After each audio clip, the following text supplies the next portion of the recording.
Hello everyone, welcome to our channel my English library. ఈ వీడియోలో మనం టెట్కి అవసరమైనటువంటి వొకాబులరీ పార్ట్ అంటే టెక్స్ట్ బుక్స్ చదవాలి కదండి. 6th క్లాస్ నుంచి ఇంటర్మీడియట్ వరకు అండ్ అదేవిధంగా 3rd క్లాస్ నుంచి 10th క్లాస్ వరకు ఉన్న టెక్స్ట్ బుక్స్ చదవాలి కదా. అందులో మీకు టెక్స్ట్ లెసన్ అంతా చదవకుండానే ఇంకా టెక్స్ట్ మొత్తంలో ఉన్నటువంటి అంటే ఆ లెసన్లో మొత్తం ఏమేమి టాపిక్స్ ఉన్నాయో అన్నీ కూడా పీడిఎఫ్ ఫామ్లో ఒక నోట్స్గా తయారు చేయడం జరిగింది. ఫస్ట్ చాప్టర్ మనం ఆల్రెడీ కంప్లీట్ చేస్తాం. అండ్ ఇది ఫస్ట్ పోయం అన్నమాట. ఈ పోయం వచ్చేసరికి ఏ హౌస్ ఏ హోమ్ అనేటటువంటి ఈ పోయం గురించి మనం ఈరోజు డీటెయిల్గా డిస్కస్ చేయబోతున్నాం. అండ్ ఫస్ట్ అసలు థీమ్ ఆఫ్ ద పోయం ఏంటి, ఈ పోయం యొక్క థీమ్ ఏంటి అనేది మనం చూస్తే, central theme of the poem is the difference between a house and a home. అయితే మాకు థీమ్ ఎందుకండి, మెసేజ్ ఇవన్నీ ఎందుకండి, ఎట్లా అడుగుతారా ఇవి అని మీరు క్వశ్చన్స్ అడగవచ్చు. మీకు టెక్స్ట్ బేస్డ్ కూడా క్వశ్చన్స్ అడుగుతారండి. మీకు ప్రిస్క్రైబ్ చేశారు ఆల్రెడీ టెట్ సిలబస్లో. ఎవరైతే పేపర్ 2 రాస్తున్నారో వాళ్ళు 6th క్లాస్ నుంచి ఇంటర్మీడియట్ వరకు ఉన్నటువంటి టెక్స్ట్ బుక్స్ చదవాలి అని. అండ్ అదేవిధంగా పేపర్ 1 రాసేవాళ్ళు 3rd క్లాస్ నుంచి 10th క్లాస్ వరకు ఉన్నటువంటి టెక్స్ట్ బుక్స్ చదవాలి. అందులో మీకు సినోనిమ్స్ అడుగుతాడు, యాంటోనిమ్స్ అడుగుతాడు, ఆ లెసన్స్లో ఉన్న క్యారెక్టర్స్ అడుగుతారు. అంటే అదేవిధంగా ఆ యొక్క సెంట్రల్ థీమ్ అడగవచ్చు. ఆ లెసన్ దేని గురించి చెప్పారు, అసలు ఆ లెసన్ ద్వారా ఆథరు ఏం మెసేజ్ ఇవ్వాలనుకున్నాడు, ఇలాంటి క్వశ్చనింగ్స్ అన్నీ ఉంటాయండి. ఓకే, సో అందుకని మీకు లెసన్ కూడా సమరైజ్ చేసి బ్రీఫ్గా మీకు ఇవ్వడం జరుగుతుంది. మీకు ఫ్యూచర్లో రెఫరెన్స్ కూడా బాగుంటుంది. ఓకే, ఇప్పుడు సెంట్రల్ థీమ్ వచ్చేసరికి ఈ పోయంకి వచ్చేసరికి మీకు difference between house and home, హౌస్కి హోమ్కి ఉన్న డిఫరెన్స్ని ఎక్స్ప్లెయిన్ చేస్తూ ఈ పోయం రాయడం జరిగింది. అండ్ ఈ పోయిట్ గురించి కూడా మనం డీటెయిల్స్ ఉన్నాయి, అవి కూడా డిస్కస్ చేద్దాం. A house is only a physical structure. ఇందులో పోయిట్ ఏం చెప్తున్నాడు అంటే, హౌస్ అనేది ఒక ఫిజికల్ స్ట్రక్చర్ మాత్రమే. అంటే 4 గోడలు, స్లాబు, అందులో ఉన్నటువంటి ఫర్నిచర్, ఇది హౌస్ అని చెప్తాడు. అండ్ ఇది made of bricks, wood, windows and doors. అలా అంటే హౌస్ అనేది ఇటుకలతోనూ లేదనుకుంటే కిటికీలు, దర్వాజాలు, అలా డోర్స్, ఇలాంటి వాటితో తయారయ్యేది హౌస్ అని చెప్తాం.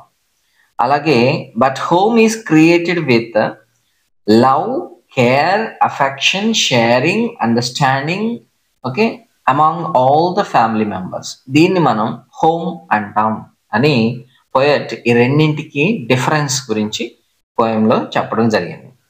ఓకే, ఇక్కడ పోయట్ హైలైట్ చేసేది ఏంటంటే, the poet highlights that material things cannot make a home. Poet highlight చేసేది ఏంటంటే, నీ ఇంట్లో ఉన్నటువంటి ఆ మెటీరియల్ థింగ్స్ ఉన్నాయి చూసారా, అవి మీ గృహాన్ని నిర్మించలేవు.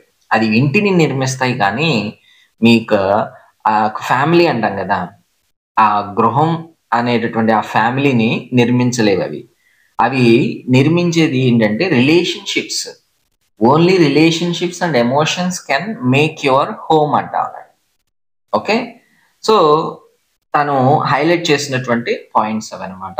ఇది central theme of the poem.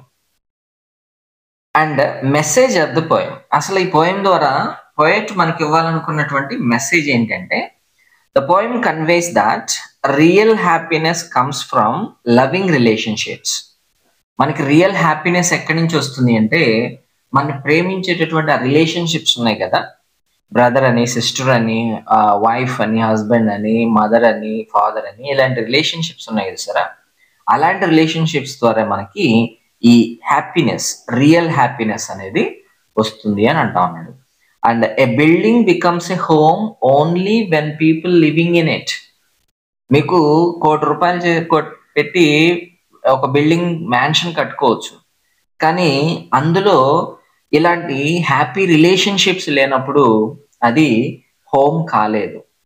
అది ఒక గృహం కావాలి అంటే, ఒక అందమైనటువంటి కుటుంబం కావాలి అంటే, అది ఆ యొక్క హ్యాపీ రిలేషన్షిప్స్ కలిగి ఉండాలి. అప్పుడే అది హ్యాపీ హోమ్ అవుతుంది అండ్ కంప్లీట్ హోమ్ అవుతుంది.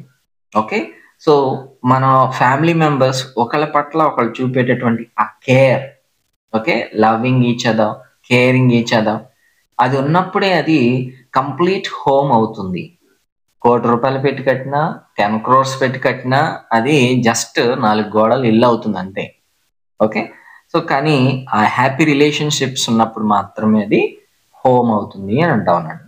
And love, cooperation and togetherness and more important than physical comfort. మనకు ఫిజికల్ గా ఉండేటటువంటి కంఫర్ట్స్ కంటే ఆ ప్రేమ, ఆ కోఆపరేషన్ అంటే ఒకరి పట్ల ఒకరికి ఆ సహకారం అందించుకుంటారు కదా ఫ్యామిలీ మెంబర్స్. ఆ కోఆపరేషన్ అండ్ టుగెదర్నెస్ అంటే ఆ ఒకటిగా కలిసి ఉండేటటువంటి ఆ యొక్క రిలేషన్షిప్, ఇవి ఆ యొక్క ఫిజికల్ కంఫర్ట్ కంటే కూడా ఎక్కువ ఇంపార్టెంట్. అంటే ఎక్కువ డబ్బులు పెట్టి కడితే మంచి కాస్ట్లీ ఇల్లు వస్తుంది, కంఫర్ట్స్ ఎక్కువ ఉంటాయి. కానీ ఆ కంఫర్ట్స్ కంటే కూడా మనకి ఈ లవ్ అండ్ కోఆపరేషన్, టుగెదర్నెస్, ఇవి చాలా ఇంపార్టెంట్ అనేటటువంటి మెసేజ్ మనకి పోయెట్ ఇవ్వాలనుకుంటా ఉన్నాడు ఈ పోయం ద్వారా. And next moral of the poem. ఈ పోయంలో ఉన్నటువంటి మోరల్ ఏంటంటే వాల్యూ యువర్ ఫ్యామిలీ. మీ ఫ్యామిలీని మీకు చాలా వాల్యుబుల్గా ఉండాలి. మీ ఫ్యామిలీ వాల్యుబుల్గా కాకుండా మీరు కట్టుకున్న ఆ ఇంటికి వాల్యూ ఎక్కువ ఇస్తూ ఉన్నారంటే అది మీకు ఎటువంటి హ్యాపీనెస్ని తీసుకురాలేదు. And they make your home meaningful. ఎప్పుడైతే మీకు రిలేషన్షిప్స్కి వాల్యూ ఇస్తున్నారో అప్పుడు మీ యొక్క హోమ్ అనేటటువంటి ఆ యొక్క పదానికి ఒక అర్థాన్ని తీసుకొస్తుంది. మీకు రిలేషన్షిప్స్కి వాల్యూ లేకపోతే మీ జీవితంలో ఆ హోమ్ అనేటటువంటి ఆ పదానికి అర్థమే లేకుండా పోతుంది అని అంటా ఉన్నాడు. అండ్ షేరింగ్ ఉండాలి. Sharing, caring and support each other, ఇలాంటివన్నీ ఫ్యామిలీ మెంబర్స్కి ఉండాల్సినటువంటి ఫీచర్స్, లక్షణాలు. అప్పుడే మీ హోమ్ అనేది కంప్లీట్ అవుతుంది. And a beautiful house is meaningless without affection and unity. మీరు అందమైనటువంటి ఇంటిని కట్టుకోవచ్చు, మంచి గార్డెన్ ఏర్పాటు చేసుకుని ఉండొచ్చు, కానీ ఆ అందమైనటువంటి ఇంటికి ఒక అర్థం రావాలి అంటే అప్పుడు ఆ ఇంట్లో ఉన్న వాళ్ళ మనుషుల పట్ల, ఒకరి పట్ల ఒకరికి ఎఫెక్షన్ అనేది ఉండాలి. అలాగే యూనిటీ ఉండాలి. అంటే ఒకరికి ఇబ్బంది వస్తే ఇంకొకరు స్పందించాల, ఒకరి ఇబ్బందికి ఇంకొకరు అడ్డుపడాలి. సో ఇలా యూనిటీ అండ్ అఫెక్షన్ అనేవి మీ యొక్క అందమైన ఇంటిని ఇంకా అందంగా మారుస్తాయి అన్నమాట. హ్యూమన్ రిలేషన్షిప్స్ అందంగా లేకపోతే మీ బిల్డింగ్ ఎంత అందంగా ఉన్నా సరే అనవసరం, అది పనికిరానిదే అనేది పోయిట్ యొక్క ఆలోచన. And human emotions are more valuable than material possessions. ఇక్కడ మెటీరియల్ పొసెషన్స్ అంటే మనకి ఇంట్లో ఉన్నటువంటి అందమైన ఫర్నిచర్ కావచ్చు, లేదనుకుంటే కాస్ట్లీ ఇల్లు అవ్వచ్చు, మనకి ఏదైనా సరే ఒక అంటే ఖరీదైన వస్తువు ఏదైనా ఉండొచ్చు. ఓకే, అది మెటీరియల్ పొసెషన్ అవుతుంది. మన బిలాంగింగ్, పొసెషన్ అంటే బిలాంగింగ్, అది ఏదైనా ఉండొచ్చు. కానీ హ్యూమన్ ఎమోషన్స్ ఉన్నాయి చూసారా, ఆ హ్యూమన్ ఎమోషన్స్ అనేవి ఇలాంటి మెటీరియల్ థింగ్స్ కంటే కూడా చాలా విలువైనవి. అంటే ఇక్కడ చిన్న స్టోరీ మీకు చెప్తే, ఒక ఫాదరు కారు కడుక్కుంటూ ఉంటాడు. చాలా మంది ఇలా ఈ వీడియో చూసే ఉంటారు. ఒక ఫాదరు తన కార్ని వాష్ చేసుకుంటా ఉంటే తన కొడుకు ఏం చేస్తాడంటే కారు అవతల వైపు దానిపైన ఒక మెటల్తో ఏదో రాస్తాడు. రాయడం ఆ ఫాదర్ గమనించి ఏం చేస్తాడంటే ఇదేదో కార్ని పాడు చేసేస్తా ఉన్నాడు అని చెప్పేసి తన చేతిలో స్పానర్ ఉంటే ఆ స్పానర్ని ఇసిరి తన కొడుకు మీద కొడతాడు. అది అన్ఎక్స్పెక్టెడ్గా కోపంలో జరిగిపోయినటువంటి సంఘటన. అయితే ఏమవుతుంది అంటే అన్ఎక్స్పెక్టెడ్గా అలా త్రో చేసినా కూడా అది స్ట్రైట్గా తన అంటే తల మీద తగిలి ఆ పిల్లవాడు స్పాట్లో చనిపోతాడు. ఇది ఒక స్టోరీ ఇది.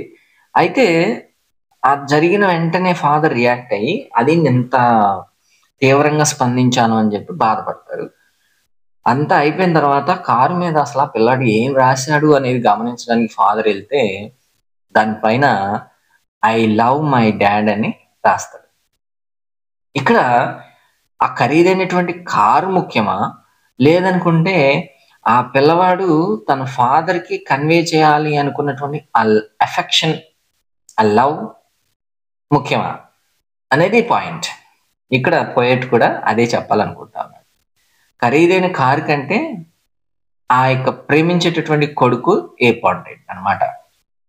ఓకే, సో మనకి ఈ పోయం ద్వారా హ్యూమన్ రిలేషన్షిప్స్ యొక్క వాల్యూని కన్వే చేయాలనుకుంటా ఉన్నాడు. అంటే ఎంత వాల్యుబుల్ హ్యూమన్ రిలేషన్షిప్స్ అనేది మనం కన్వే చేయాలనుకుంటా ఉన్నాడు. ఈ పోయంలో యూస్ చేసినటువంటి పొయిటిక్ డివైజెస్ గురించి చూద్దాం. పొయిటిక్ డివైజెస్ అంటే ఏం లేదండి, ఫిగర్స్ ఆఫ్ స్పీచ్ అంటారు. ఈ ఫిగర్స్ ఆఫ్ స్పీచెస్ కూడా అడుగుతూ ఉంటారు. ఫిగర్స్ ఆఫ్ స్పీచ్ అన్నా, పొయిటిక్ డివైజ్ అన్నా, లిటరరీ డివైజెస్ అన్నా ఒకటే. అయితే ఇది పోయం కాబట్టి పొయిటిక్ డివైజెస్ అని అంటారు. ఓకే, సో ఇప్పుడు మీకు ఈ పోయంలో యూజ్ చేసినటువంటి ఇక poetic devices one by one చూద్దాం. ఎక్కడ యూజ్ చేశారు, అసలు ఆ పొయిటిక్ డివైజ్ ఏమిటి అనేది కూడా మనం చూద్దాం. ఇక్కడ ఇమాజరీ అనేటటువంటి ఒక డివైజ్ ని యూజ్ చేశారు. ఇక్కడ ప్రతి పోయంలోనూ పొయిటిక్ డివైజెస్ అనేవి కామన్ గానే ఉంటాయి. చూడండి, the poem creates clear mental pictures using descriptive words. ఇక్కడ ఇమేజరీ అంటే ఏంటంటే, పోయెట్స్ వాళ్ళు ఫర్ ఎగ్జాంపుల్ ఇక్కడ హౌస్ అని చెప్తూ ఉన్నాడు, అలాగే హోమ్ అని చెప్తూ ఉన్నాడు. ఇక్కడ హౌస్ అని మనకి హౌస్ బొమ్మేసి చూపించట్లేదు. ఆ హౌస్ అనేది ఎలా ఉండాలో వర్డ్స్ ద్వారా డిస్క్రైబ్ చేస్తున్నాడు. అంటే కొన్ని పదాలను వాడి ఆ పదాల్లో ఉన్నటువంటి అర్థాలని వినేవాళ్ళ మైండ్లో ఆ యొక్క పిక్చర్ రూపంలో ఫామ్ చేయడాన్ని ఇక్కడ మనం ఇమేజరీ అంటారు. అంటే ఇప్పుడు ఫర్ ఎగ్జాంపుల్ నేను అమ్మో అదిగో పాము అన్నాం అనుకోండి, విన్నవాడికి పాము ఎలా ఉంటుంది అనేది కరెక్ట్గా మైండ్లో పిక్చర్ అయిపోతుంది. అక్కడ పాము చూపించాల్సిన పని లేదు, పాము బొమ్మను కూడా చూపించాల్సిన పని లేదు. పాము అన్నాం అనుకోండి, వెంటనే ఆ మైండ్లో పాము ఎలా ఉంటుంది అనేది వాడి ఇమాజినేషన్లోకి వెళ్ళిపోతుంది. అలాగే ఇక్కడ ఇల్లు అనగానే ఆ ఇల్లు ఎలా ఉంటుంది అనేది పదాల ద్వారా డిస్క్రైబ్ చేశాడు కదా పోయిట్. ఇక్కడ ఆ పదాల ద్వారానే ఆ యొక్క ఇమేజ్ని ఆ యొక్క రీడర్స్ ఇమాజిన్ చేసుకునేలా ఎక్స్ప్లెయిన్ చేస్తారనమాట. దాన్నే ఇమేజరీ అంటారు. దీన్ని పొయిటిక్ డివైజెస్. ఓకే, సో ఇక చూడండి, ఇక్కడ బ్రిక్ అన్నాడు, స్టోన్ అన్నాడు. అంటే ఇంటికి కట్టడానికి వాడేది ఇవే కదా, బ్రిక్స్, స్టోన్స్, రాళ్ళు ఇవే కదా వాడతారు. అండ్ విండో గ్లాసెస్ అన్నాడు, ఫ్లోర్స్ అన్నాడు. అంటే ఇవి అనగానే మనకు ఒక ఇమాజినేషన్లో ఒక పిక్చర్ వచ్చేస్తుంది, ఇంటి పిక్చర్. అంటే ఈ పదాలు వాడడం ద్వారా మనకి ఇంటిని మన మైండ్లో అలా ప్రింట్ చేస్తా ఉన్నాడు అనమాట, ఇల్లు అనేటటువంటి ఆ పిక్చర్ని. ఓకే, ఇలా చేయడాన్ని మనకి ఇక్కడ ఇమేజరీ అని అంటారు. ఇది ఒక పొయిటిక్ డివైజ్ అనమాట. అంటే అలంకారాలు అంటారు కదా తెలుగులో, అలావి ఇవి ఇంగ్లీష్లో ఉంటాయి. అది నెక్స్ట్ రిపిటేషన్ అనేది కూడా ఇంకొక పొయిటిక్ డివైజ్. రిపిటేషన్ అంటే ఏంటంటే ద పోయం రిపీట్స్, ఇక్కడ పోయం అనబడింది, పోయెట్ అనేది. The poet repeats the phrase what is a house and what is a home and the emphasize the difference here. ఇక్కడ మనకి చూస్తే పోయం ఇక్కడ పక్కన ఒరిజినల్ పోయం కూడా ఉంది చూడండి. ఇక్కడ చూడండి, వాట్ ఈస్ ఎ హౌస్ అన్నాడు, అండ్ అదేవిధంగా వాట్ ఈస్ ఎ హోమ్ అంటా ఉన్నాడు. ఇక్కడ వీటిని రిపీట్ చేస్తా ఉన్నాడు. రిపీట్ చేయడం అంటే ఇక్కడ ఒకే వర్డ్ని లేదా ఒక ఫ్రేజ్ని రిపీటెడ్గా యూజ్ చేసాం అనుకోండి, ఆ రిపీటెడ్గా యూజ్ చేయడాన్ని మనం ఇక్కడ రిపిటేషన్, ఆ రిపిటేషన్ అన్న దాంట్లోనే రిపీట్ అనేది మనకు కనిపిస్తూ ఉంది. ఓకే, సో అలా వాట్ ఈజ్ అనేటటువంటి ఈ రిపిటేషన్ కనిపిస్తుంది కదా, కాబట్టి ఇక్కడ మనకి రిపిటేషన్ అనేటటువంటి ఫిగర్ ఆఫ్ స్పీచ్ యూజ్ చేస్తాడనమాట poet. Okay, next one alliteration. ఇక్కడ అలిటరేషన్ అనేది మనకి ఇంకొక పొయిటిక్ డివైస్. ఈ అలిటరేషన్ అంటే రిపిటేషన్ ఆఫ్ కాన్సోనెంట్ సౌండ్స్. అయితే అది క్లోజ్ బైగా ఉన్నటువంటి వర్డ్స్ లో మనకి కాన్సోనెంట్ సౌండ్ అంటే ఏ, ఈ, ఐ, ఓ, యు ఇవన్నీ కదా, వీటిని మనం వొవెల్స్ అంటాం కదా. ఇలాంటి సౌండ్ వస్తే మనం వొవెల్ సౌండ్ అంటాం. ఇవి కాకుండా ఉన్నటువంటి మిగతా 21 లెటర్స్ ఉన్నాయి కదా, అలాంటి సౌండ్స్ వస్తే అవి కాన్సోనెంట్ సౌండ్స్ అంటారు. ఇక్కడ కాన్సోనెంట్ సౌండ్స్ అనేవి క్లోజ్ బైగా ప్రొనౌన్స్ అయినప్పుడు మనకి ఇక్కడ అలిట్రేషన్ వాడాడు అని చెప్పొచ్చు. ఇక్కడ ఎలా వాడాడు? బ్రదర్స్ అండ్ సిస్టర్స్, చూడండి సా సా వాడాడు చూసారా.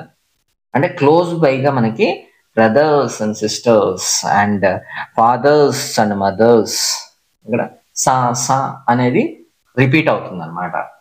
అలా మనకి ఇక్కడ అలిట్రేషన్ అనేది యూజ్ చేయడం జరిగింది. అంటే కాన్సోనెంట్ సౌండ్స్ అనేవి అలా ఒక రైమింగ్ వచ్చేలా క్లోజ్ బైలో ఇనిషియల్గా యూజ్ చేయడానికి మనం ఇక్కడ అలిట్రేషన్ అని అంటాం.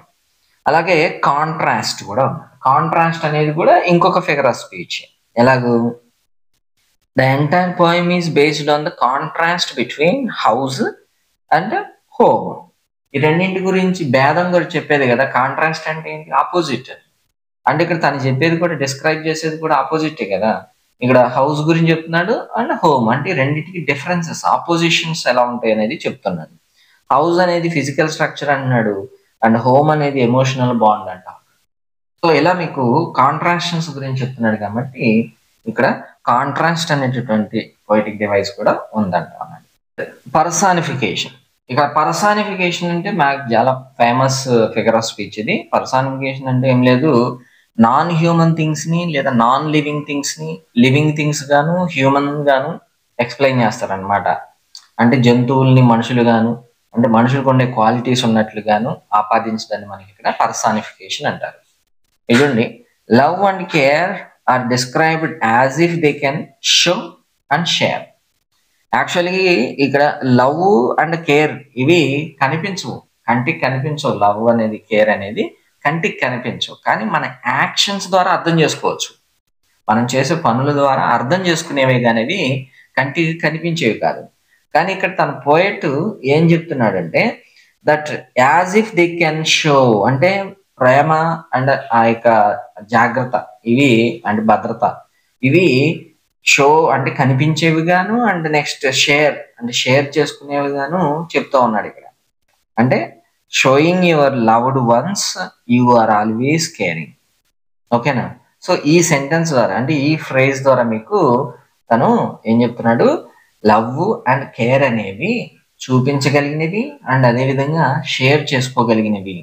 యాక్చువల్గా they are not physical objects, they can't be seen, కానీ ఇక్కడ అవి షేర్ చేసుకోగలిగినటువంటి ఆబ్జెక్ట్స్ గాను అండ్ అంటే స్ట్రక్చరల్ ఆబ్జెక్ట్స్ గాను చూపిస్తా ఉన్నాడు అనమాట.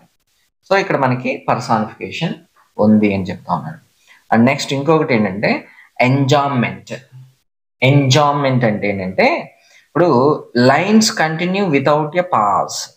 ఇప్పుడు ఫర్ ఎగ్జాంపుల్ పోయం చూసాం అనుకోండి, ఇక్కడ చూడండి ఫస్ట్ వర్స్ చూస్తే it's bricks and stone and wood that's hard. Okay, ఇప్పుడు రెండు ఫ్రేజెస్ ఉన్నాయి. ఇవి ఫ్రేజ్ 1 ఫ్రేజ్ 2 అంటే వర్సెస్ అంటారండి. పోయం లైన్స్ ని వర్సెస్ అంటారు.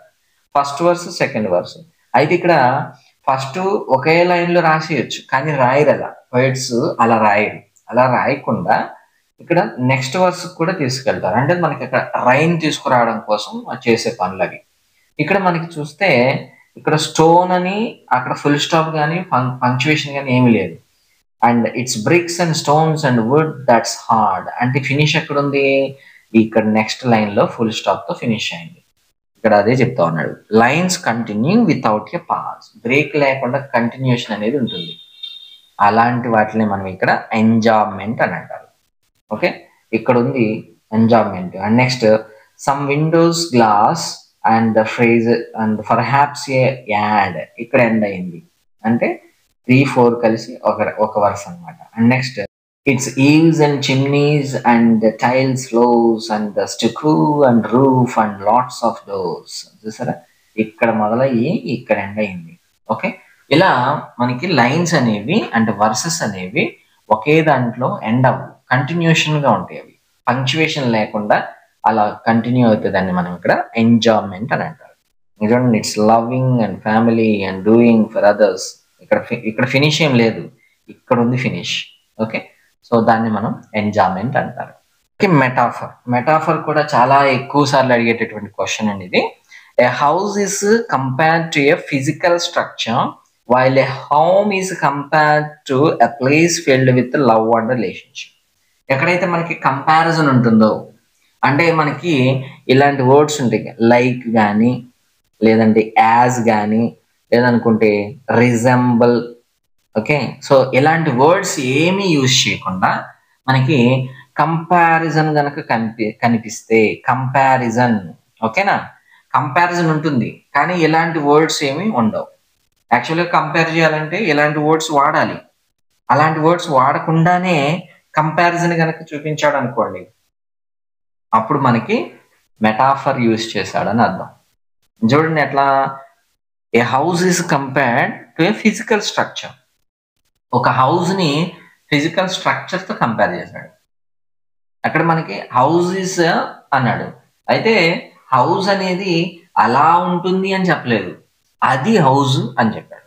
ఇలా కంపారిటివ్ వర్డ్స్ లేకుండానే కంపారిజన్ చూపించడాన్ని మెటాఫర్ అంటారు. ఒకవేళ ఇలాంటి వర్డ్స్ లైక్ కానీ, యాజ్ కానీ, రిజంబుల్స్ అనే వర్డ్స్ కానీ యూజ్ చేసి మనకి కంపారిజన్ చూపించాడు అనుకోండి, అప్పుడు దాన్ని సిమిలీ అంటారు.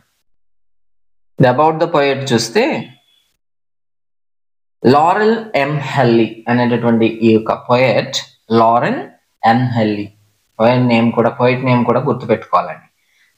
Laurel M Halli is an American poet and writer known for her simple, clear and meaningful poems for children. So ఈవిడ కూడా అమెరికన్ పోయెటే అండ్ ఆల్సో చిల్డ్రన్ పోయెట్. మన ఫస్ట్ లెసన్ చూస్తే, ఫస్ట్ లెసన్ ఏంటి, who did the Patrick's homework అన్నాడు. అక్కడ carol మూర్ అనే ఆవిడ అమెరికన్ రైటరే, ఆవిడ కూడా చిల్డ్రన్ పోయమ్స్, చిల్డ్రన్ రైటింగ్సే చేసేది. అయితే ఆవిడ ఇమాజినరీ క్యారెక్టర్స్ని తీసుకుని, మ్యాజికల్ క్యారెక్టర్స్ని తీసుకుని దాని ద్వారా మోరల్ వాల్యూస్ని ఇన్క్లూడ్ చేసింది. అలాగే ఈవిడ లారెల్ ఎం హెల్లీ అనేటటువంటి ఈవిడ ఏం చేసేది, రైటింగ్స్ అనేవి చాలా సింపుల్గా ఉంటాయి, క్లియర్గా ఉంటాయి. పోయం చాలా సింపుల్గానే ఉంటుంది, మనకి అందులో కష్టమైన పదాలు ఏమీ ఉండవు. మీరు చూసుకుంటే పక్కన మీనింగ్స్ కూడా ఉన్నాయి, చూసుకోండి, అవన్నీ మనకి కింద ఉన్నాయి, అందుకే నేను అక్కడ ఏం చెప్పలేదు. ఓకే, సో చాలా సింపుల్గా ఉంటాయి, చాలా క్లియర్గా ఉంటుంది రైటింగ్స్ అనేవి. దాని ద్వారా ఇక్కడ మీనింగ్ఫుల్ పోయిమ్స్ అనేవి తను పిల్లల కోసం రాయడం జరుగుతుంది. ఆవిడ చేసేటటువంటి రైటింగ్ స్టైల్ ఎలా ఉంటుంది.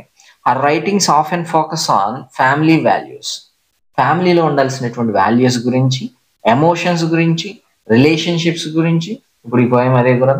అండ్ ఎవ్రీడే లైఫ్ లెసన్స్, ప్రతిరోజు మనకు అవసరమైనటువంటి, లైఫ్కి అవసరమైనటువంటి గుణపాఠాలు, వాటి మీద ఎక్కువగా తను రైటింగ్స్ని ఫోకస్ చేస్తుంది అనమాట. And this poem, a house a home, is one of her popular works included in school curricula. School కరికులమ్స్లో ఎక్కువగా కనపడే వాటిల్లో ఇది ఈ హౌస్ ఏ హోమ్ అనేటటువంటి poem one of the most popular writings అనమాట, ఆవిడ రైటింగ్స్ నుంచి. And to teach children the importance of love and bonding in a family, this is very good. ఒక ఫ్యామిలీలో ఒక ఫ్యామిలీ మెంబర్స్కి వాళ్ళ మధ్యన రిలేషన్షిప్స్ ఎలా ఉండాలి, బాండేజ్ ఎలా ఉండాలి, ఆ family members love and care ఎలా ఉండాలి అనేది పిల్లలకి నేర్పించాలి అంటే ఈ హౌస్ ఏ హోమ్ అనేటటువంటి ఈ పోయం కనుక నేర్పిస్తే సరిపోతుంది, వాళ్ళు ఎంతో కొంత నేర్చుకుంటారనమాట. ఇక్కడ మీకు వొకాబులరీ, ఈ పోయంలో కవర్ చేసినటువంటి వొకాబులరీ ఏంటంటే ఇంపార్టెంట్ వర్డ్స్, వాటి మీనింగ్స్ ఉన్నాయి చూసుకోండి. అండ్ స్ట్రక్చర్ అన్నాడు, స్ట్రక్చర్ అంటే ఏంటంటే బిల్డింగ్ ఆర్ కన్స్ట్రక్షన్, తను వాడినటువంటి స్ట్రక్చర్ అనే వర్డ్కి బిల్డింగ్ ఆర్ కన్స్ట్రక్షన్ అనే వర్డ్ మీనింగ్ వస్తుంది అక్కడ. అండ్ చిమ్నీ అంటే pipe that carry smoke from a fire place, chimney అంటే పొగ్గొట్టం అంటారు కదా, చిమ్నీ అని. అండ్ నెక్స్ట్ ఈవ్స్ అంటాడు, ఈవ్స్ అంటే ఎడ్జెస్ ఆఫ్ రూఫ్, రూఫ్ అంటే పైన ఎడ్జెస్ ఉంటాయి కదా, వాటిని ఈవ్స్ అంటారు. అలాగే స్టుకు అనే వర్డ్ని కూడా యూజ్ చేశారు. స్టుకు అంటే a plaster used for coating walls, మనకి వాల్స్ని పెయింట్ చేయడానికి ప్లాస్టర్ ఐటమ్స్ లాగా ఉంటాయి, అంటే మనకి స్మూత్నెస్ రావడానికి, వాటిని స్టుకోస్ అంటారు. అండ్ షట్టర్స్, షట్టర్స్ అంటే విండోస్ అనమాట, విండో కవరింగ్స్ ఉంటాయి కదా, వాటిని షట్టర్స్ అంటారు. And polished, made smooth and shining, polished అంటే స్మూత్గా కనిపించడానికి గోడల్ని చేసేది పాలిషింగ్. అండ్ అటిక్ అన్నాడు, అంటే ఈ వర్డ్స్ మీకు తెలియదని కాదు, ఈ లెసన్ లో ఆ అర్థంతో వాడాడు అనమాట. అవి మీకు తెలుసుకోవాలి. వీటిల్లో అడుగుతాడు మీకు మీ question. And a space just below the roof, అంటే పైన రూఫ్ కంటే స్లాబ్ కింద మనకి ఒక హారిజాంటల్ వాల్ లాగా ఉంటుంది కదా, ఏదైనా లగేజ్ పెట్టుకోవడం, దాన్ని అటిక్ అంటారు. అండ్ నెక్స్ట్ కైండ్ డీడ్స్ అంటే గుడ్ యాక్షన్స్. ఇలా మీకు ఈ వర్డ్స్ అన్ని కూడా పోయంలో ఉన్నవి, పోయంలో యూజ్ చేసినవి. Synonyms from the poem. అయితే మీకు సినోనిమస్ గా ఒక వర్డ్ ఇచ్చి ఇంకొక వర్డ్ గనక అడిగితే ఎలా ఉంటాయి అంటే, ఇవి చూడండి, హౌస్ అని అనుకోండి, హౌస్ కి మీకు ఇక్కడ బిల్డింగ్ అని, డ్వెల్లింగ్ అని, స్ట్రక్చర్ అని, సో ఇలా సినోనిమ్స్ రాయొచ్చు. అంటే ఒక పదానికి ఇంకో పదం ఆల్టర్నేటివ్ గా. నెక్స్ట్ హోమ్ అన్నది అనుకోండి, ఫ్యామిలీ అన్న హోమ్ అన్న ఒకటే. అలాగే రెసిడెన్స్ అన్న, లేదంటే ఎమోషనల్ సెన్స్ లో యూజ్ చేసుకుంటే అక్కడ ఫ్యామిలీ అనేది వస్తుంది అనమాట. నెక్స్ట్ షేర్స్ అన్నది డివైడ్స్, లేదనుకుంటే డిస్ట్రిబ్యూట్స్. షేర్స్ అంటే ఇక్కడ డివైడ్ చేసుకోవడం, అంటే ఒకరి నుంచి ఇంకొకరికి షేర్ చేయడం ఇది. అండ్ నెక్స్ట్ షేరింగ్ అంటే డివైడ్ చేయడం, డిస్ట్రిబ్యూట్ చేయడం అనేది వస్తుంది. And next cares. కేర్స్ అంటే మనకు ఇంకొక వర్డ్ ఏమైనా వచ్చు, లుక్స్ ఆఫ్టర్. లుక్స్ ఆఫ్టర్ అంటే జాగ్రత్త చూసుకోవడమే కదా. అండ్ నెక్స్ట్ సపోర్ట్స్, సపోర్ట్ ఇవ్వడం కూడా మనకి కేర్ చేయడం కదా, అలా. And unselfish. అన్సెల్ఫిష్ అంటే జనరస్ గా ఉండడం, అంటే స్వార్థం లేకుండా ఉండడం, అంటే జనరస్ గా ఉండడమే, కైండ్ గా ఉండడం. అలాగే నోబుల్.